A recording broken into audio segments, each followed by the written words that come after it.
आपकी JEE main 2026 की rank इतनी है कि आपको national institute of technology Calicut मिल सके तो दोस्तों सीएससी चाहिए, लेकिन रैंक 8 से 10,000 के बीच है। ईसीई या मैकेनिकल टारगेट कर रहे हो, लेकिन कंफ्यूजन है कि सेफ है या नहीं। तो दोस्तों आज की इस वीडियो में मैं बताने वाला हूं NIT Calicut expected cutoff 2026 branch wise safe rank क्या रहने वाला है, और सबसे इंपॉर्टेंट मैं आपको बताऊंगा रियलिस्टिक सेफ रैंक रेंज, जिससे आप जोसा में गलती से भी गलत चॉइस फिलिंग ना करें। अगर आप सच में एनआईटी कालीकट टारगेट कर रहे हैं तो ये वीडियो आपके लिए बहुत जरूरी है और आपको इस वीडियो को कंप्लीट वॉच करना चाहिए। तो चलिए तो बात करते हैं दोस्तों सबसे पहले एकेडमिक प्रोग्राम्स की, उसके बाद हम लोग बात करेंगे कोटा, फिर seat type, gender, opening rank and closing rank. ठीक है, तो देखिए यहाँ पे जो हम कोटा डिस्कस कर रहे हैं वो हमारा क्या ओएस कोटा है, यानी अदर स्टेट के लिए है ना। मान लीजिए आप झारखंड के रहने वाले हो, लेकिन आप झारखंड से बाहर के एनआईटी में एडमिशन लेना चाहते हो तो वहाँ पे आपका ओएस रैंक काम आता है। लेकिन अगर आप झारखंड के अंदर ही किसी एनआईटी में, जैसे एनआईटी जमशेदपुर में एडमिशन लेना चाह रहे हो, तो वहाँ पे एचएस के बेसिस पे होता है। ठीक है, तो यहाँ पे हम ओएस रैंक पर बात करेंगे, साथ ही साथ जो सीट टाइप होगा वो ओपन होगा, और जेंडर जो है जेंडर न्यूट्रल, यानी फाइनली हम बोले तो ओपन कैटेगरी के लिए दोस्तों यहाँ पे हम बात कर रहे हैं। ठीक है, तो देखिए यहाँ पे हम दो डाटा को आपको दिखा रहे हैं, और ये प्रीवियस ईयर्स का जोसा का डाटा है, तो ये आपका जो है 2024 का है, और इधर जो डाटा है ये आपका 2025 का है। तो तब जब आप 2024 और 25 दोनों को कंपेयर कर लोगे तो आपको क्लियर पता चल जाएगा कि 2026 में आपका क्या रैंक होना चाहिए, ताकि आपको आसानी से एनआईटी कालीकट जो मिल सके। और अगर आप पर्टिकुलर ब्रांच को यहाँ पे टारगेट कर रहे हैं तो वो भी आपको यहाँ पे क्लियर हो जाएगा। ठीक है, तो देखिए दोस्तों सबसे पहले बात करते हैं बायोटेक्नोलॉजी पे। तो यहाँ पे 2024 में जो ओपनिंग देखने को मिला था वो 23,927 रैंक पर, लेकिन अगर हम क्लोजिंग की बात करें तो क्लोजिंग आपका 35,922 रैंक पर देखने को मिला था। ठीक है, लेकिन वही अगर हम लोग 2025 की बात करते हैं तो जो ओपनिंग 30,000 पे हुआ था, लेकिन अगर हम क्लोजिंग की बात करते हैं तो वो कहीं ना कहीं प्रीवियस ईयर्स का जो क्लोजिंग रैंक था उसी के आसपास जो वो देखने को मिला था, यानी 35,514 रैंक पर यहाँ पे हुआ था। ठीक है, यानी कहने का मतलब है कि अगर आप 2026 में टारगेट कर रहे हैं कि नहीं हमको एनआईटी कालीकट में एडमिशन लेना है, और अगर आप पर्टिकुलर बायोटेक्नोलॉजी के अंदर टारगेट कर रहे हैं, तो आपका कम से कम 2026 में दोस्तों 35,500 के आसपास, यानी 35,500 के आसपास आपको रैंक लेकर आना पड़ेगा। ठीक है, नेक्स्ट है केमिकल इंजीनियरिंग। तो एक तरह से ये 35,500 जो है ये एक तरह से आपका सेफ रैंक हो जाएगा। आगे बात करते हैं केमिकल इंजीनियरिंग। तो यहाँ पे जो ओपनिंग देखने को मिला था 2024 में वो 20,381 रैंक पर, वही क्लोजिंग जो है दोस्तों 26,194 रैंक पर देखने को मिला था। लेकिन 2025 की बात करते हैं तो ओपनिंग थोड़ा पहले हुआ था, यानी 18,000 से स्टार्ट हो गया था, लेकिन कहीं ना कहीं आपका जो क्लोजिंग है वो आपका 26,282, यानी अगेन आपका 2024 के ही आसपास जो है क्लोजिंग आपका 2025 में देखने को मिला। तो 2026 में आप यहाँ पे क्या टारगेट लेके चल सकते हो, तो आपका जो सेफ रैंक है वो 26,000 के आसपास। ठीक है, तो 26,000 के आसपास आपको रहना है, किसके लिए, केमिकल इंजीनियरिंग के लिए। क्लियर है, आगे बात करते हैं सिविल इंजीनियरिंग का। तो ओपनिंग 25,679 रैंक पर, जबकि क्लोजिंग 33,650 रैंक पर देखने को मिला। जबकि 2025 में यही ओपनिंग जो है दोस्तों 25,366, यानी लगभग जो 2024 का ओपनिंग था उसी के आसपास देखने को मिला। लेकिन जो क्लोजिंग है वो यहाँ पे आपका 32,686 रैंक पर ही हो गया, यानी 2024 में आपका 33,650 पर। तो आपके लिए सेफ अगर हम रैंक की बात करें 26 में, तो वो आपका 33,000 है। ठीक है, next computer science and engineering की बात करते हैं। तो ओपनिंग 2614 रैंक पर, जबकि क्लोजिंग 4482 रैंक पर।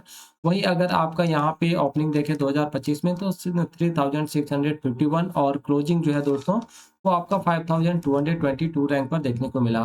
तो एक तरह से आप सेफ रैंक की बात करें तो 4500 के आसपास जो आपका सेफ रैंक माना जाएगा, है ना, यहाँ पे आप मान के चल सकते हो एक्सपेक्टेड। ठीक है, नेक्स्ट है इलेक्ट्रिकल एंड इलेक्ट्रॉनिक्स इंजीनियरिंग का। तो ओपनिंग हुआ था 7,989 रैंक पर, जबकि क्लोजिंग आपका 11,415 रैंक पर देखने को मिला। वही अगर 2025 में ओपनिंग आपका 8,581 पर, लेकिन क्लोजिंग जो रैंक है वो अगेन आपका जो है प्रीवियस ईयर्स के ही आसपास जो है क्लोजिंग रैंक देखने को मिला 11,727। तो 11,500 आप मान के चल सकते हो 2026 के लिए, एक तरह से आपका सेफ रैंक है ना।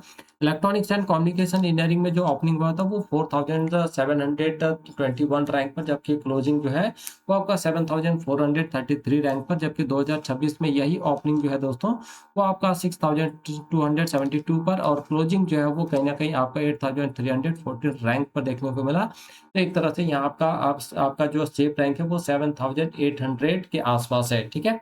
इंजीनियरिंग फिजिक्स की बात करते हैं तो ओपनिंग 8191 रैंक पर, जबकि क्लोजिंग 16218 रैंक पर। वहीं अगर आप 2025 की बात करते हैं तो ओपनिंग जो है आपका 13873 से स्टार्ट हुआ, लेकिन जो क्लोजिंग है वो आपका 17056 यानी लगभग 1000 मतलब ये 800 के 800 का यहाँ पे डिफरेंस देखने को मिला। तो एक तरह से 2026 के लिए आपका जो स्टेप रैंक है इंजीनियरिंग फिजिक्स के अंदर वो आपका 16500 के आसपास रहने वाला है, ठीक है। फिर बात करते हैं मटेरियल साइंस एंड इंजीनियरिंग की दोस्तों, तो यहाँ पे जो ओपनिंग हुआ था वो 20228 रैंक पर, जबकि क्लोजिंग 33674 रैंक पर। वहीं आपका जो ओपनिंग देखने को मिला 2025 में वो 28592 पर, और जो क्लोजिंग देखने को मिला दोस्तों वो कहीं ना कहीं आपका 30375 रैंक पर देखने को मिला था, ठीक है। तो 30,000 यहाँ पे 32,000 या 31,000 के आसपास लेके चल सकते हो आप मटेरियल साइंस एंड इंजीनियरिंग के लिए।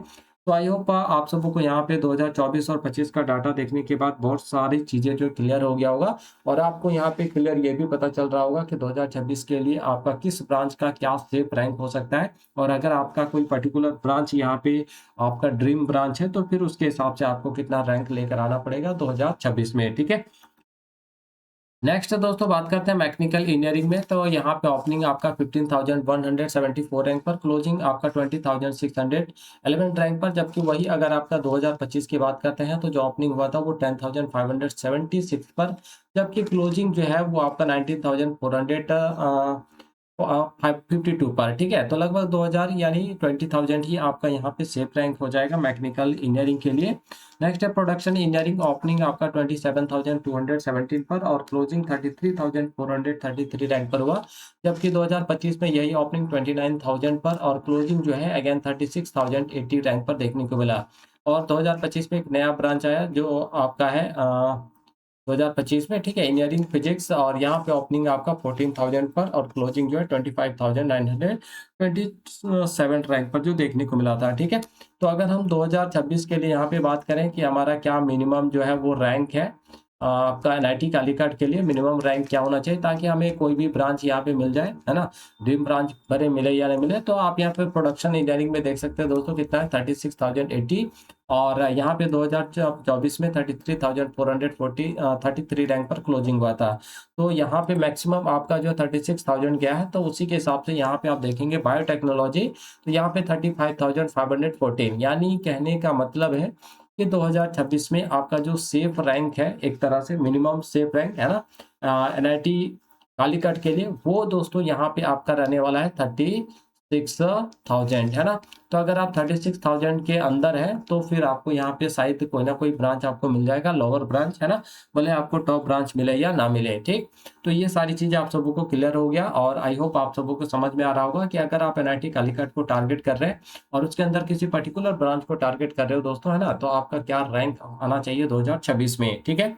तो दोस्तों अब आपको क्लियर आइडिया मिल गया होगा कि एनआईटी कालीकट 2026 के लिए एक्सपेक्टेड कटअप और सेफ रैंक क्या हो सकती है।